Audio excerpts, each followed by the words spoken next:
Grab your popcorn and snacks.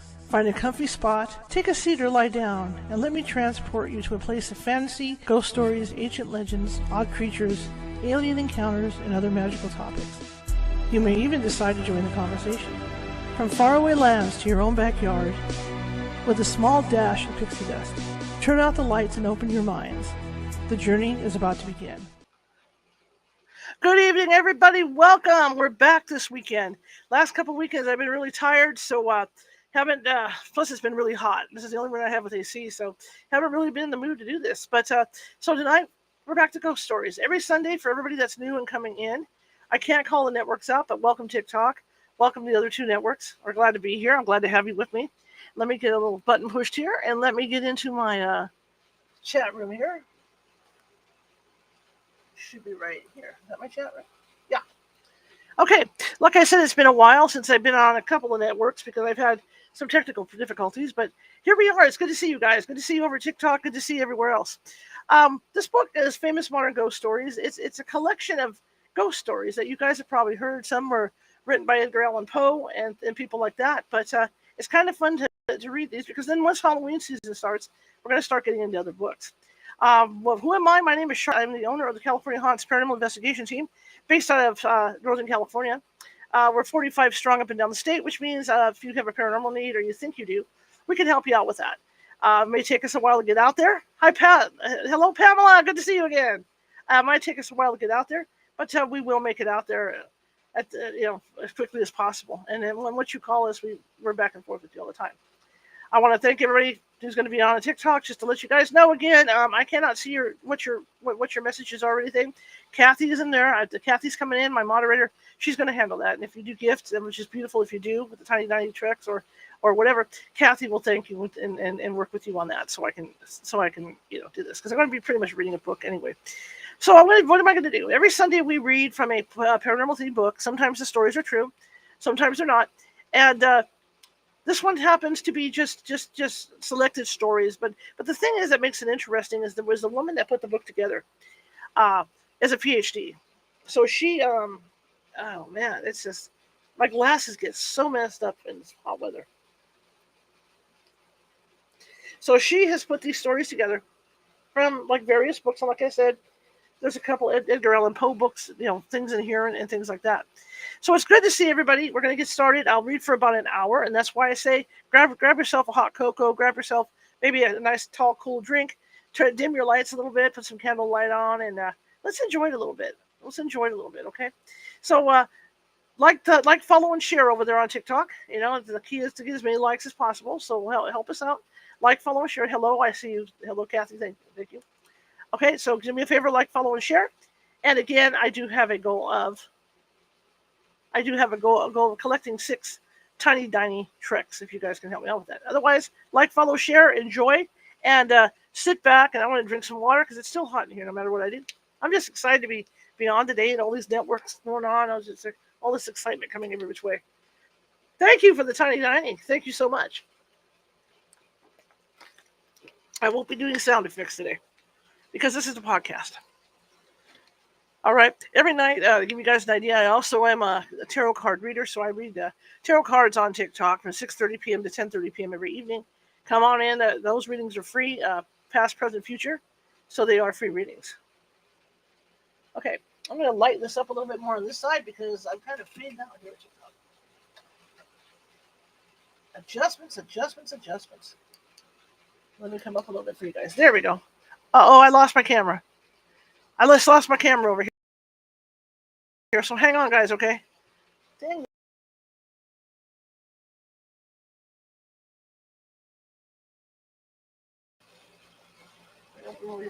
Come on. Come back. There we go.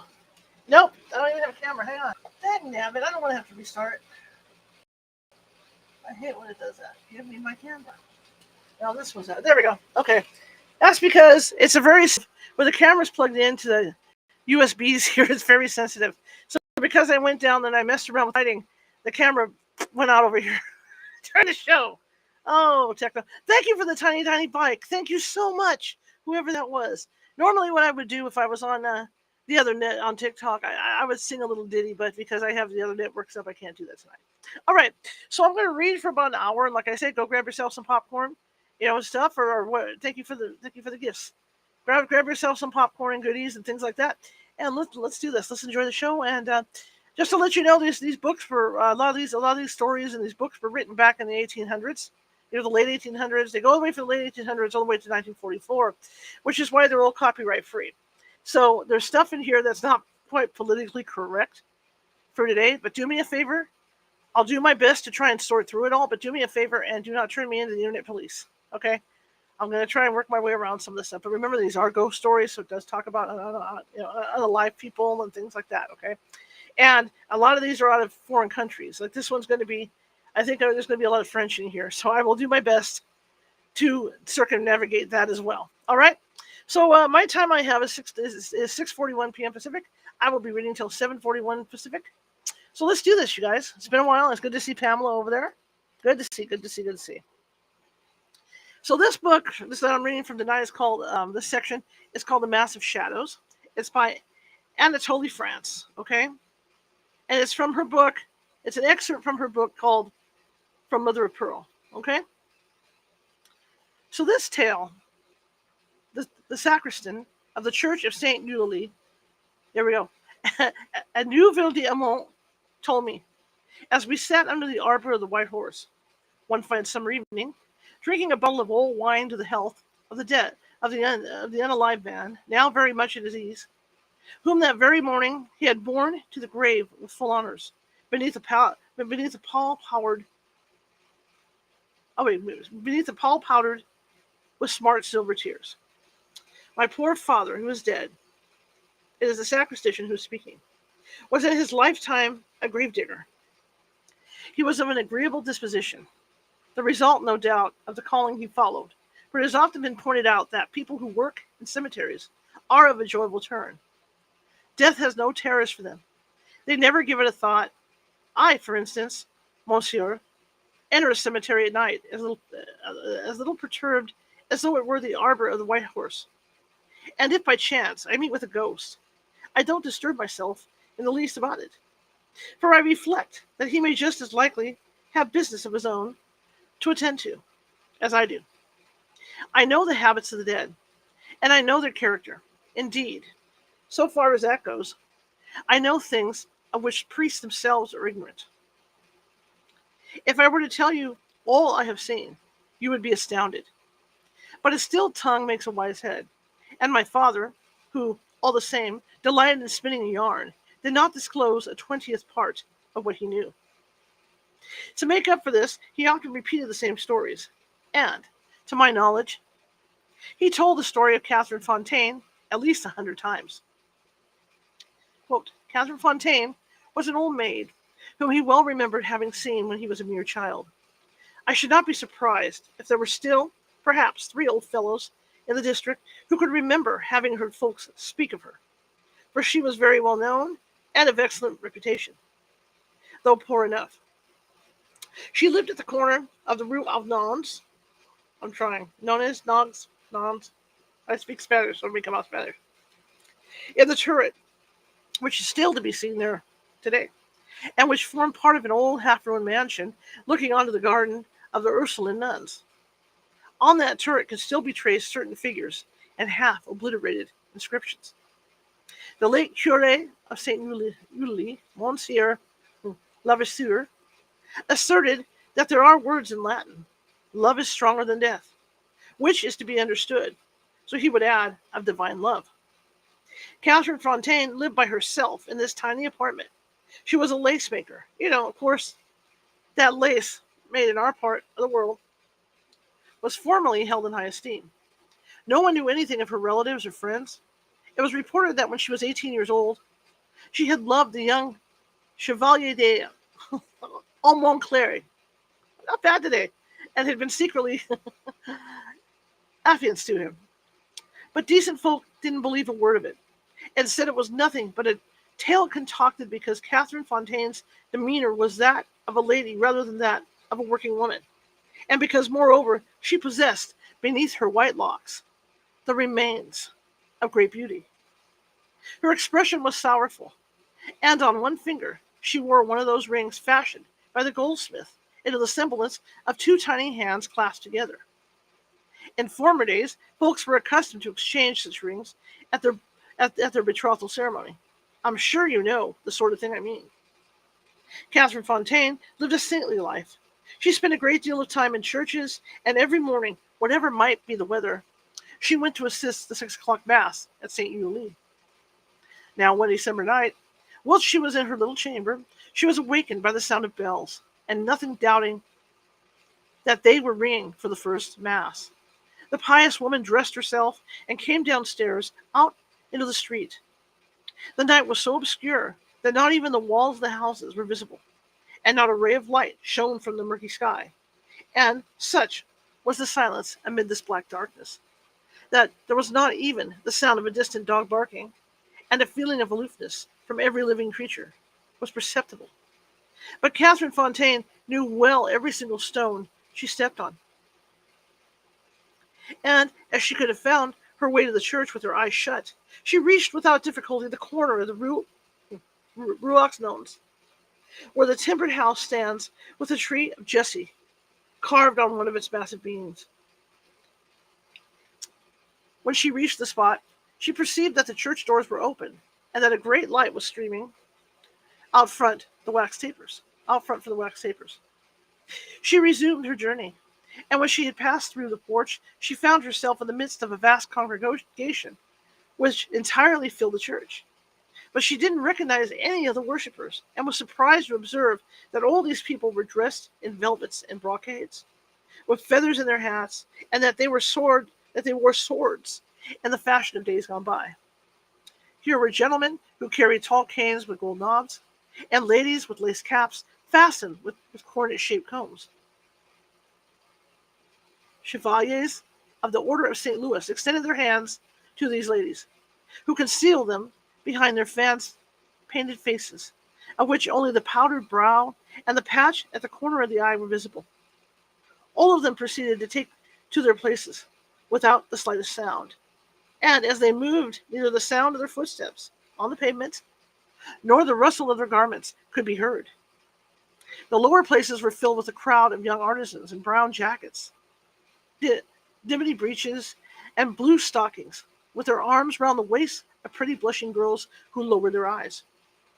Near the holy water stooped peasant women, in scarlet petticoats and lace bodices, sat upon the ground, as immovable as domestic animals, whilst young lads, standing up behind them, stared out from wide-open eyes and twirled their hats round and round in their fingers.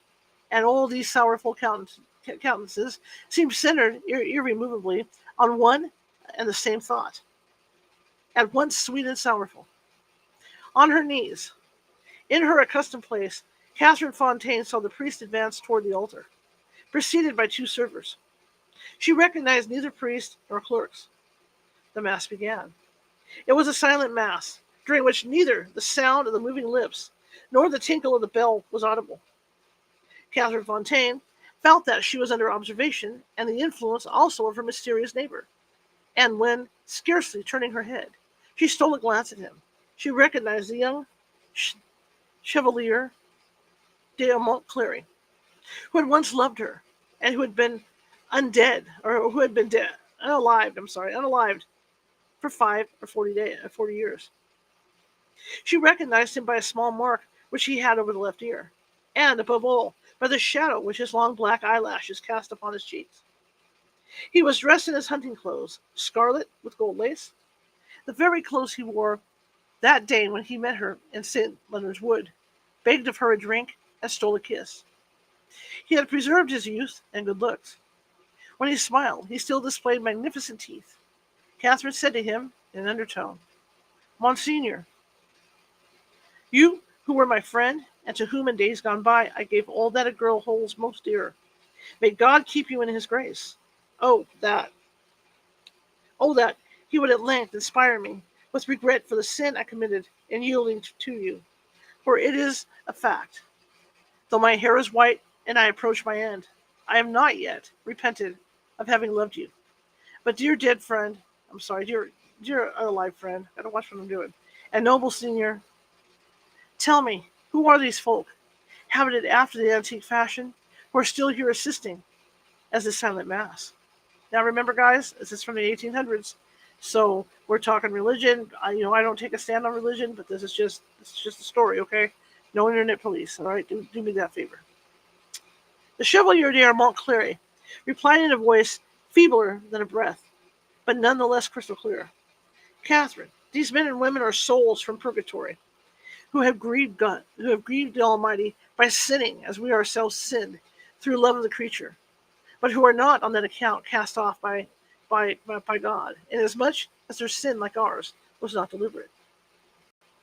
While separated from those whom they loved upon earth, they are purified in the cleansing fires of purgatory. They suffered the pangs of absence, which is for them the most cruel of tortures. They are so unhappy that an angel from heaven takes pity upon their love torment. By the permission of the Most High, for 1 hour in the night, he reunites each year lover to loved in their parish church, where they are permitted to assist in the mass of shadows, hand clasped in hand. These are the facts. If it has been granted to me to see these before thy death, Catherine, it is a boon which is bestowed by God's special permission. And Catherine Fontaine answered him, I would unalive gladly and your dead Lord, if I might recover the beauty that was mine when I gave you to drink in the forest. Whilst they thus conversed, under their breath, a very old canon was taking the collection and proffering to the worshippers a great copper dish, wherein they let fall, each in his turn, ancient coins, which have long since ceased to pass current. Use of 6 livres, florins, ducats, and ducatoons, Jacobuses, and rose nobles, and the pieces fell silently into the dish. When at length it was placed before the Chevalier, he dropped it into a Louis which made no more sound than had the other pieces of gold and silver. Then the old canon stopped before Catherine Fontaine, who fumbled in her pocket without being able to find a farthing.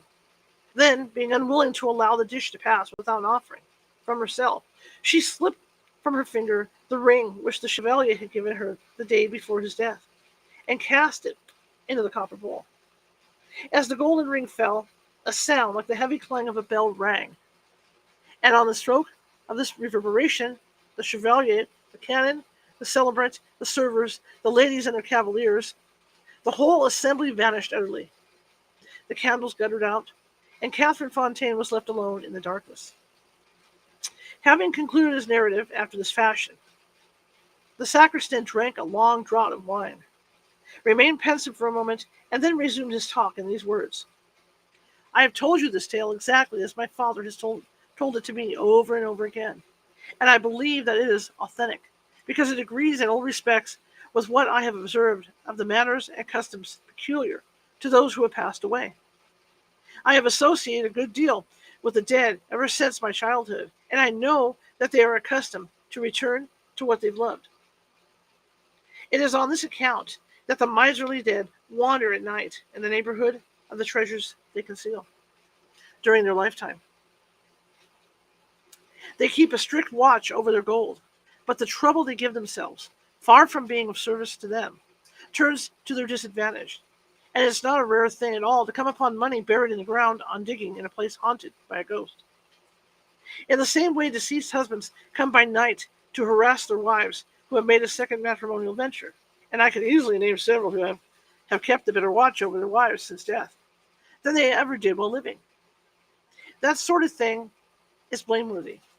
For in all fairness, the unalived have no business to stir up jealousies. Still, I do but tell you what I have observed myself. It is a matter to take into account if one marries a widow.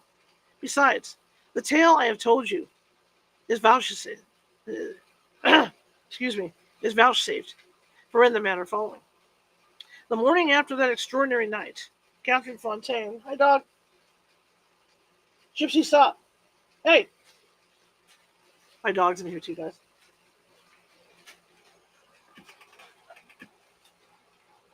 Get out of there now. I don't want her because she wants stuff here. Hang on, guys. Sorry for the. Are you leaving? Hang on. Make sure she's laying down. Stay. Okay. She likes to be in here with me. She thinks we're all going to work, so she likes to hang out. Okay, continuing.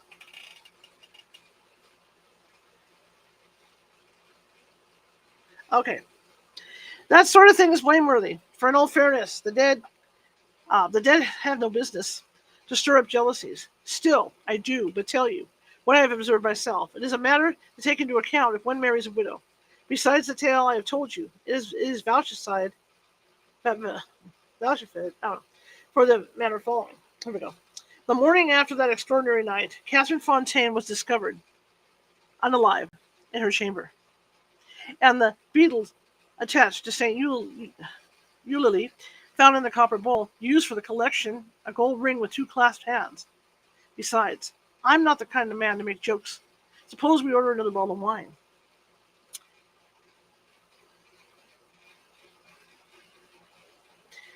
What was it?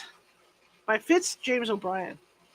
It is, I confess, with considerable diffidence that I approach the strange narrative which I am about to relate. The events which I propose detailing are of so extraordinary a character, I'm quite prepared to meet with an unusual amount of, of people saying it's incredible and scorn. I accept all such beforehand. Let me get back on track here. Okay, I have, I trust, literally courage to face unbelief. I have, after mature consideration, resolved to narrate in as simple and straightforward a manner as I can compass some facts that passed under my observation in the month of July last, and which, in the annals of the mysteries of physical science, are wholly unparalleled. I live at number 26th Street, number block 26th Street, in New York. The house is in some respect a curious one. It has enjoyed, for the last 2 years, the reputation of being haunted.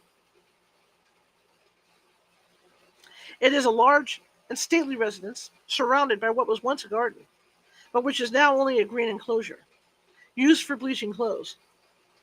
The dry basin of what has been a fountain, and a few fruit trees, ragged and unpruned, indicate that this spot in past days was a pleasant shady retreat, filled with fruits and flowers and the sweet murmur of waters. The house is very spacious.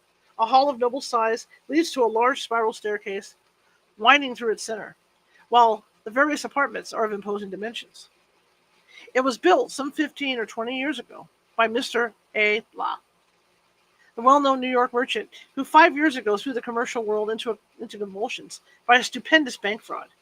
Mr. A. La, as everyone knows, escaped to Europe, and unalive not long after, of a broken heart.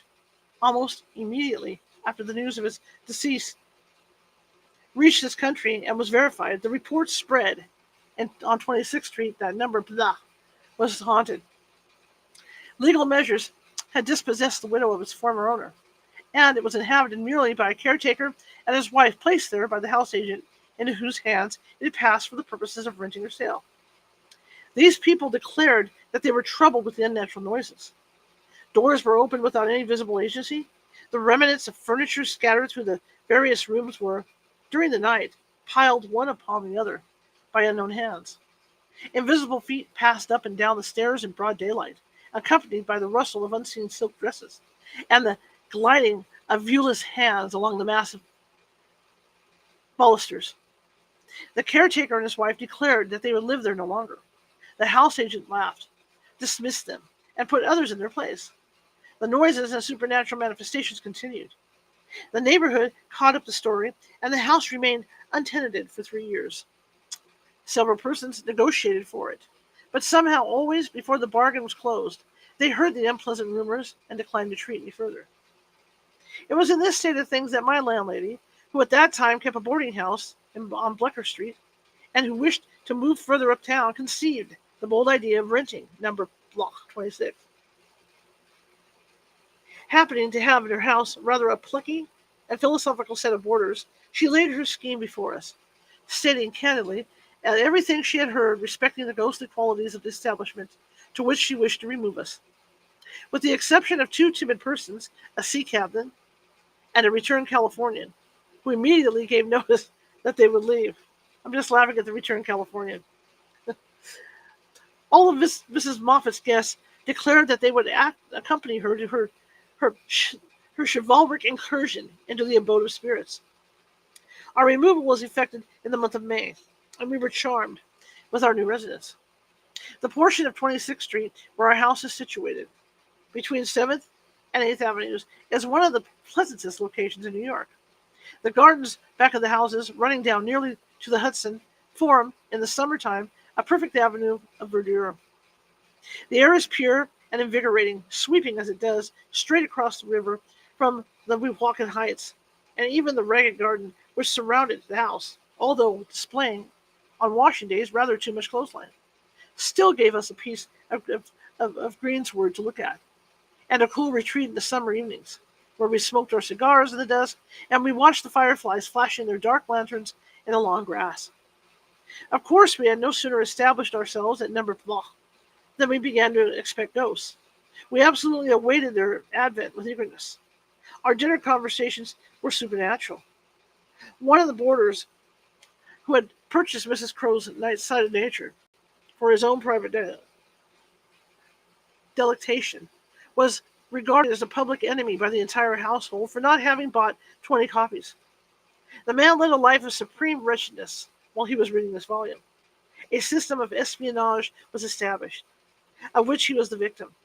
If he incautiously laid the book down for an instant and left the room, it was immediately seized and read aloud in secret places to a select few. I found myself a person of immense importance, it having leaked out that I was tolerably well versed in the history of supernaturalism, and had once written a story, the foundation of which was a ghost. If a table or wainscot panel happened to warp when we were assembled in the large drawing room, there was an instant silence, and everyone was prepared for an immediate clanking of chains in spectral form. After a month of psychological excitement, it was with the utmost dissatisfaction that we were forced to acknowledge that nothing in the remotest degree approaching the supernatural had manifested itself.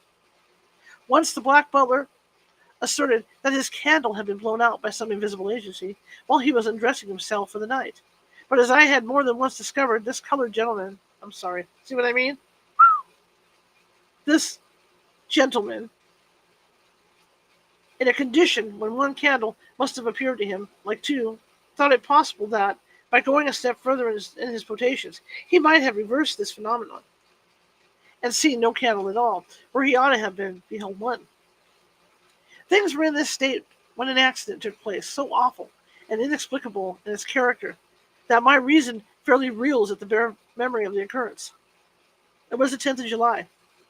After dinner was over, I repaired, with my friend Dr. Hammond, to the garden to smoke my evening pipe. Independent of certain mental sympathies which existed between the doctor and myself, we were linked together by a vice. We both smoked. Oh, well, okay, I can't do that, okay? We both smoked. We're going to leave it at that, okay? We both smoked and liked to imagine things, okay? We're not getting in trouble. Okay. Okay. I cannot say that word. We knew each other's secret. Let's just say something says they shouldn't have been smoking. We knew each other's secret and respected it. We enjoyed together that wonderful expansion of thought, that marvelous intensifying of the perceptive faculties, that boundless feeling of existence when we seem to have points of contact with the whole universe. In short, the unimaginable spiritual bliss, which I would not surrender for a throne, and which I hope you, the reader, would never taste.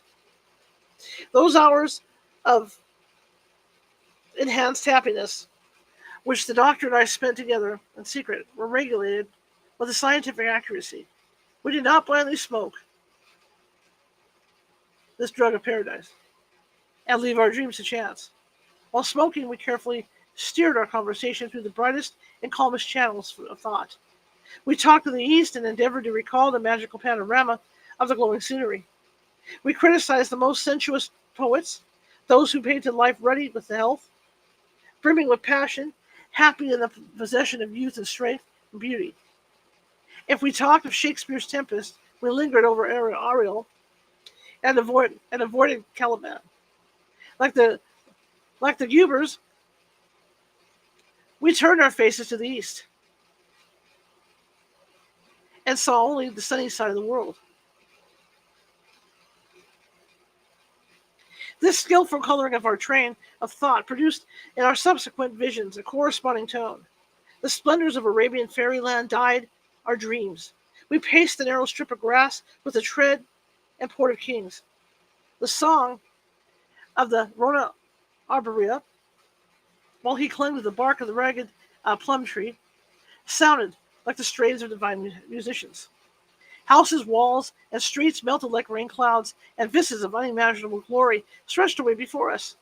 It was a rapturous companionship. We enjoyed the vast delight more perfectly because, even in our most ecstatic moments, we were conscious of each other's presence. Our pleasures, while individual, were still twin, vibrating, and moving in musical accord. On the evening in question, the 10th of July, the doctor and myself drifted into an unusually metaphysical mood. We lit our large meerschaums, filled with fine tobacco, and the core of which burned that, like the nut in the fairy tale, held within its narrow limits wonders beyond reach of kings. We paced to and fro, conversing. A strange perversity dominated the currents of our thought. They would not flow through the sunlit channels into which we strove to divert them. For some unaccountable reason, they constantly diverged into dark and lonesome beds, where a continual gloom brooded. It was in vain that, after our old fashion, we flung ourselves on the shores of the East, and talked of its grey bazaars, of the splendors of the time of Haroun, of herons and golden palaces. Black afrits continually arose from the depths of our talk and expanded like one of the fishermen released from the copper vessel, until they blotted everything bright from our vision. Insensibly, we yielded to the occult force that swayed us and indulged in gloomy speculation. We had talked sometime upon the proneness of the human mind to mysticism, and the almost universal love of the terrible, when Hammond suddenly said to me, "What do you consider to be the greatest element of terror?" The question puzzled me. That many things were terrible, I knew. Stumbling over a corpse in the dark, beholding, as I once did, a woman floating down a deep and rapid river, with wildly lifted arms and awful upturned face, uttering as she drifted, shrieks that rent one's heart, while we, spectators, stood frozen at a window which overhung the river at a height of 60 feet, unable to make the slightest effort to save her, but dumbly watching her last supreme agony in her disappearance. A shattered wreck, with no life visible, encountered floating listlessly on the ocean, is a terrible object, for it suggests a huge terror, the proportions of which are veiled. But it now struck me for the first time that there must be one great and ruling embodiment of fear, a king of terrors, to which all others must succumb. What might it be? To what train of circumstances would it owe its existence? I confess, Hammond, I replied to my friend, I never considered that subject before. That there must be one, something more terrible than any other thing, I feel. I cannot attempt, however, even the most vague definition. I'm somewhat like you, Henry, he answered. I feel my capacity to experience a terror greater than anything yet conceived by the human mind. Something combining in fearful and unnatural amalgamation, here's the stew, supposed incompatible elements. The calling of the voices in Brockden Brown's novel of Wieland is awful. So is the picture of the dweller of the threshold in Bulwer's Zanoni. But, he added, shaking his head gloomily, there is something more horrible still than those. Look here, Hammond, I rejoined. Let us drop this kind of talk, for heaven's sake. We shall suffer for it, and you better depend on it. I don't know what's the matter with me tonight, he replied, but my brain is running upon all sorts of weird and awful thoughts. I feel as if I could write a story like Hoffman tonight, as if I was only master of his literary style. Well, if we're going to be like Hoffman in our talk, I'm off to bed. Our smoking and nightmare should never be brought together. how sultry it is. Good night, Hammond. Good night, Harry. Pleasant dreams to you.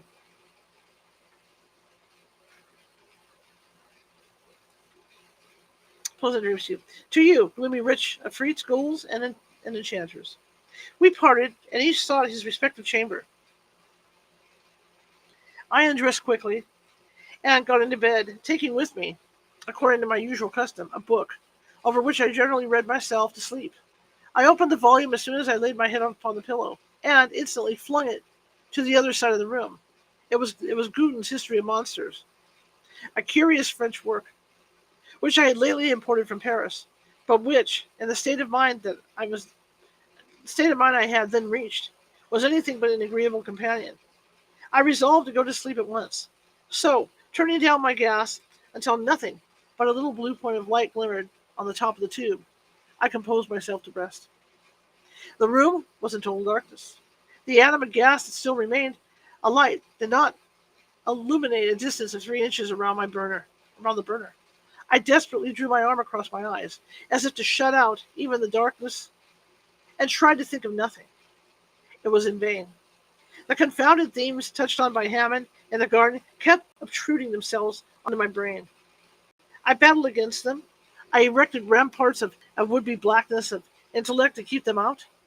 They still crowded upon me, while I was lying still as a corpse, hoping that, by a perfect physical inaction, I should hasten mental repose. An awful instant occurred. A something dropped, as it seemed, from the ceiling, plumb upon my chest, and the next instant I felt two bony hands encircling my throat. I'm no coward, and am possessed of considerable physical strength. The suddenness of the attack, instead of stunning me, strung every nerve to its highest tension. My body acted from instinct, before my brain had time to realize the terrors of my position. In an instant, I wound two muscular arms around the creature and squeezed it, with all the strength of despair, against my chest. In a few seconds, the bony hands that had fastened on me loosened their hold, and I was free to breathe once more. Then commenced a struggle, awful intensity.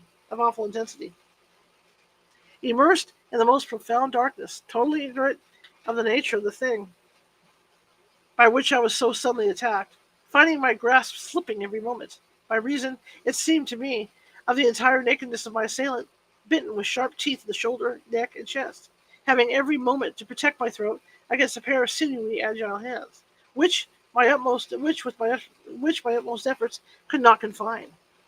These were a combination of circumstances to combat which required all the strength, skill, and courage that I possessed. At last, after a silent, deadly, exhausting struggle, I got my assailant under by a series of incredible efforts of strength. Once pinned with my knee on what I made out to be a chest,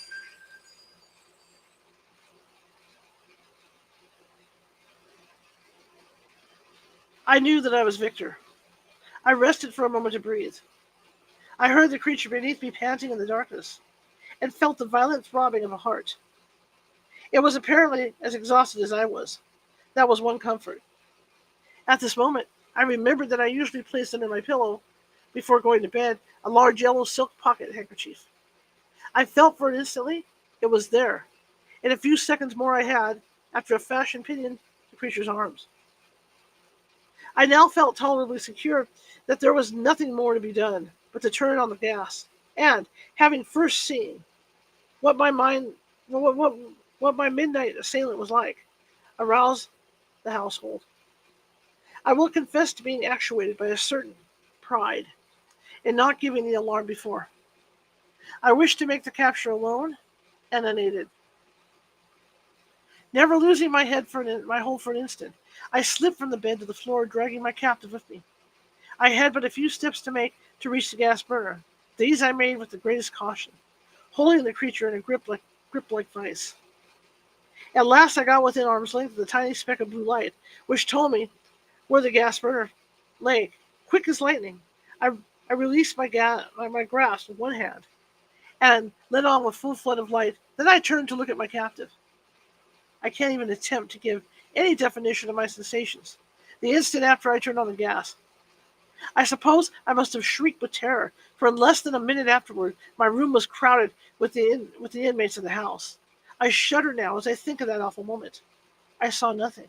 Yes, I had one arm firmly clasped around a breathing, panting, corporeal shape. My other hand gripped with all its strength a throat as warm, as apparently fleshy as my own. And yet, with this living substance in my grasp, with its body pressed against my own, and all the bright glare of a large jet of gas, I absolutely beheld nothing, not even an outline or a vapor. I do not, even at this hour, realize the situation which I found myself. I cannot recall the astounding incident thoroughly. Imagination in vain tries to compass the awful paradox. It breathed, I felt, its warm breath upon my cheek. It struggled fiercely. It had hands. They clutched me. Its skin was smooth like my own. There it lay, pressed close up against me, solid as stone, and yet utterly invisible. I wonder that I did not faint or go mad on the instant. Some wonderful instinct must have sustained me, for absolutely, in place of loosening my hold on the terrible enigma, I seemed to gain an additional strength in my moment of horror, and tighten my grasp with such wonderful force that I felt the creature shivering with agony. Just then, Hammond entered my room at the head of the household. As soon as he beheld my face, which I suppose must have been an awful sight to look at, he hastened forward, crying, "Great heaven, Harry, what's happened?" "Hammond, Hammond," I cried, "come here. Oh, this is awful. I've been attacked in bed by something or other, which I have a hold of, but I can't see it. I cannot see it." Hammond, doubtless struck by the unfeigned horror expressed in my countenance, made one or two steps forward, with an anxious yet puzzled expression. A very audible titter burst from the remainder of my visitors. This suppressed laughter made me furious. To laugh at human being in my position. To laugh, to laugh at a human being in my position, It was worst species of a cruelty. Now, I can understand why the appearance of a man struggling violently, as it would seem, with an airy nothing, and calling for assistance against a vision, should have appeared ludicrous. Then, so great is my rage against the mocking crowd that, had I the power, I would have stricken them dead where they stood. "Hammond, Hammond," I cried again, despairingly, "for God's sake, come to me. I can hold the thing but a short while longer. It is overpowering me. Help me, help me." "Harry," whispered Hammond, approaching me, "you've been smoking too much." Okay. "I swear to you, Hammond, that this is no vision." I answered in the same low tone, "Don't you see how it shakes my whole frame with its struggles? If you don't believe me, convince yourself. Feel it yourself. Touch it." Hammond advanced and laid his hand in the spot that I indicated. A wild cry of horror burst from him. He felt it. In a moment he had discovered somewhere in my room a long piece of cord, and was the next instant winding it and knotting it about the body of the unseen being that I clasped in my arms. "Harry," he said, in a hoarse, agitated voice, for though he preserved his presence of mind, he was deeply moved. "Harry, it's all safe now. You can let go, old fellow, if you're tired. The thing can't move." I was utterly exhausted, and I gladly loosed my hold. Hammond stood holding the ends of the cord that bound the invisible, twisted round his hand while before him.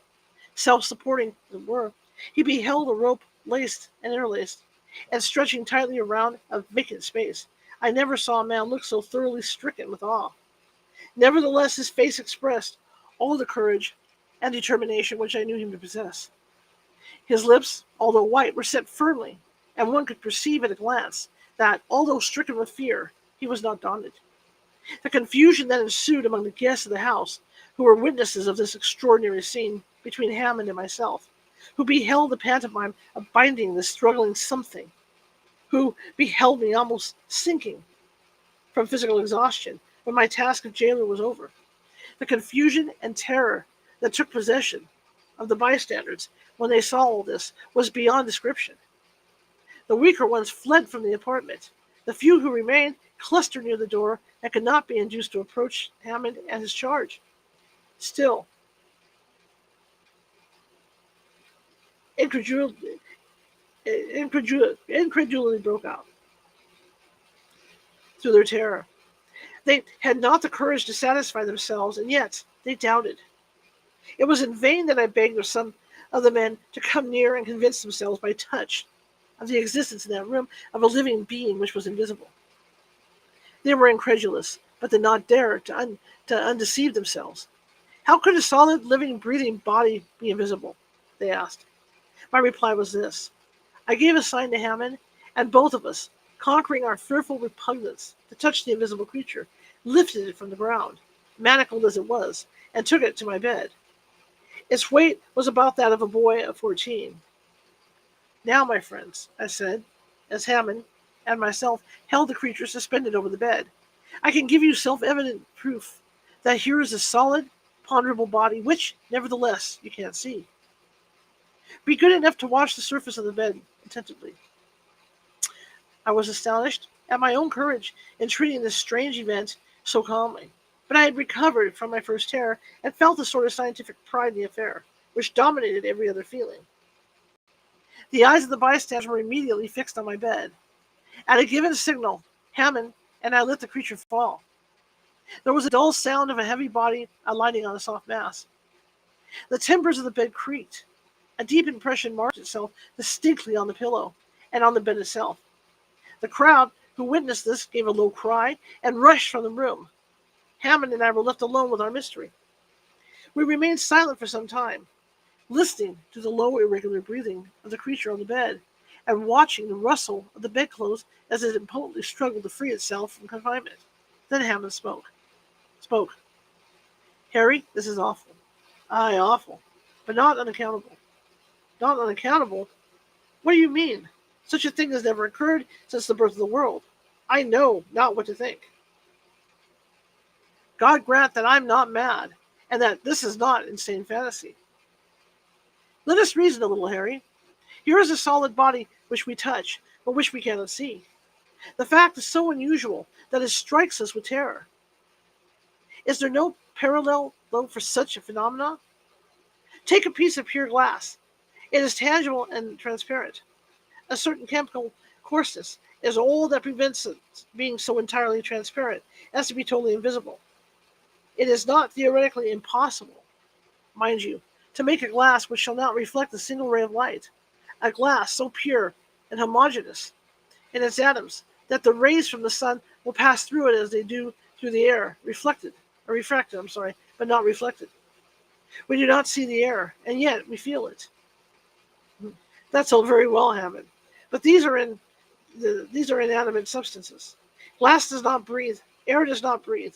This thing has a heart that palpitates, a will that moves it, lungs that play and inspire and respire. You forget the phenomenon which we have so often heard of late, answered the doctor gravely. At the meetings called spirit circles, invisible hands have been thrust into the hands of those persons around the table. Warm, fleshy hands that seem to pulsate with mortal life. What? Do you think, then, that this thing is... I don't know what it is, was the solemn reply. But please the gods, I will, with your assistance, thoroughly investigate it.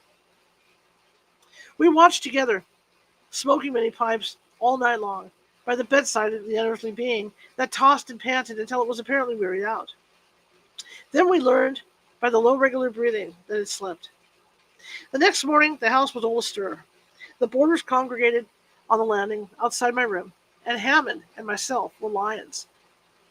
We had to answer 1,000 questions as to the state of our extraordinary prisoner, for as yet not one person in the house, except ourselves, could be induced to step foot in the apartment. The creature was awake. This was evidenced by the convulsive manner in which the bedclothes were moved in its efforts to escape. There was something truly terrible in beholding it. As it were, those second-hand indications of the terrible writhings and agonized struggles for liberty, which themselves were invisible. Hammond and myself had racked our brains during the long night to discover some means by which we might realize the shape and general appearance of the enigma. As well as we could make out by passing our hands over the creature's form. Its outlines and lineaments were human. There was a mouth, a round smooth head without hair, a nose, which, however, was like elevated above the cheeks, and its hands and feet were like those of a boy. At first we thought of placing the being on a smooth surface and tracing its outlines with chalk, as shoemakers trace the outline of the foot. This plan was given up as being of no value. Such an outline would give not the slightest idea of its conformation. A happy thought struck me. We would take a cast of it in plaster of Paris. This would give us the solid figure and satisfy all our wishes. But how do we do it? The movements of the creature would disturb the setting of the plastic covering and distort the mold. Another thought, why not give it chloroform? It had respiratory organs. That was evident by its breathing. Once reduced to a state of insensibility, we could do with it what we would. Dr. X was sent for, and after the worthy physician had recovered from the first shock of amazement, he proceeded to administer the chloroform. In 3 minutes afterward, we were enabled to remove the fetters from the creature's body, and a modeler was busily engaging in covering the invisible form with moist clay. In 5 minutes more, we had a mold, and before evening, a rough facsimile of the mystery. It was shaped like a man, although distorted, uncouth, and horrible, but still a man. It was small, not over 4 feet, and not over 4 feet and some inches in height, and its limbs revealed a muscular development that was unparalleled. Its face surpassed its hideousness anything I'd ever seen. Gustave Doré Caillet or Tony Jonat never conceived anything so horrible. There was a face in one of the latter's illustrations to Un voyage où, I can't even say it, Un voyage où il vous plaira, which somewhat approaches the countenance of this creature, but does not equal it. It was the physiognomy of what I should fancy a ghoul might be. It looked as if it was capable of feeding on human flesh. Having satisfied our curiosity and bound everyone in the house to secrecy, it became a question of what was to be done with our enigma. It was impossible that we should keep such a horror in our house. It was equally impossible that such an awful being should be let loose upon the world. I confess that I would have gladly voted for the creature's destruction. But who would shoulder that responsibility? Who would undertake the execution of this horrible semblance of a human being? Day after day, this question was deliberated gravely. The boarders all left the house. Mrs. Moffat was in despair, and threatened Hammond and myself with all sorts of legal penalties if we did not remove the horror. Our answer was, "We will go if you like, but we decline taking this creature with us. Remove it yourself if you please. It appeared in your house. On you the responsibility rests." To this there was, of course, no answer. Mrs. Moffat could not obtain for love or money a person who would even approach the mystery. The most singular part of the affair was that we were entirely ignorant of what the creature habitually fed on. Everything in the way of nutriment that we could think of was placed before it, but was never touched. It was awful to stand by day after day and see the clothes toss and hear the hard breathing and know that it was starving. 10, 12 days, a fortnight passed, and it still lived. The pulsations of the heart, however, were daily growing fainter, and had now nearly ceased. It was evident that the creature was unaliving for want of sustenance. While this terrible life struggle was going on, I felt miserable. I could not sleep. Horrible as the creature was, it was pitiful to think of the pangs it was suffering. At last, it unalived. Hammond and I found it cold and stiff one morning in the bed. The heart had ceased to beat, the lungs to inspire. We hastened to bury it in the garden. It was a strange funeral, and dropping of that viewless corpse into the damp hole, the cast of its form I gave to Dr. X, who keeps it in his museum in 10th Street. As I am on the eve of a long journey, from which I may not return, I've drawn up this narrative of an event the most singular that has ever come to my knowledge. Okay, guys, we're going to stop there because that starts the next chapter. So we kind of ended up pretty good on time. So glad everybody came tonight. Thank you guys so much. Next week we'll be back. I'm trying to fix it so that, because it's really hot outside. My iPhone has issues with heat, and so I've been doing like we did do a couple nights where we did ghost stories by the campfire.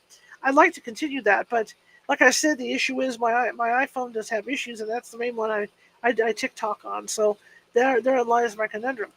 So unless it cools down like at night for me to be able to go out there, we'll be doing this in here. Okay. So next week, if we will continue with this book, go hit the next chapter. If not, then it'll be 6:30 p.m. Pacific. If not, look for me at 9 p.m. Pacific because we'll be outside doing ghost stories by the campfire. It just depends what the temperature is. Okay, because I don't want to wipe out my iPhone, right? So that's what's going on.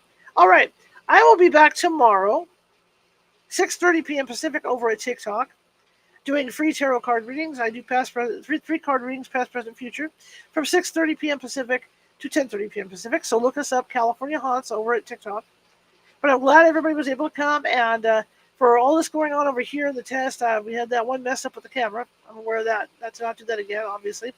But we will be getting into more California Haunts radio shows, and hopefully we can get everything hooked up with the TikTok studio to run everything at once, so everybody at TikTok can actually watch the shows as well and be live at TikTok. So I'm going to be starting to put all that back together like I used to have it, and get back into it. This is just fun. I miss California doing the radio shows, so we're definitely going to do that radio show again and get going again. But otherwise, I will see you guys for as far as the book read goes or ghost stories. That'll be next Sunday again, either at 6:30 p.m. Pacific or 9 p.m. Pacific, depending on how warm it is outside. All right, TikTok, sit tight for a second. Let me sign off over here. For Pamela and Timothy, who came in, and I know a couple others were watching from behind. Thank you guys so much. We haven't been on that other network for quite a while. It took me a while to figure out how to get back on there, but I'm glad you guys came. And I hope to see you guys later. And I really hope to get some more stuff out. And if anything, we will be running the radio shows. We'll go earlier in the day, the way it's looking right now because of my schedule for TikTok. So, yeah, so we're going to be doing all that and trying to figure all that out and get some guests lined up and get things going again. All right, so I'm going to go ahead and close out over here, and then I'll close out on TikTok. So TikTok, give me a second. So good night, everybody over here, and I'll see you next time.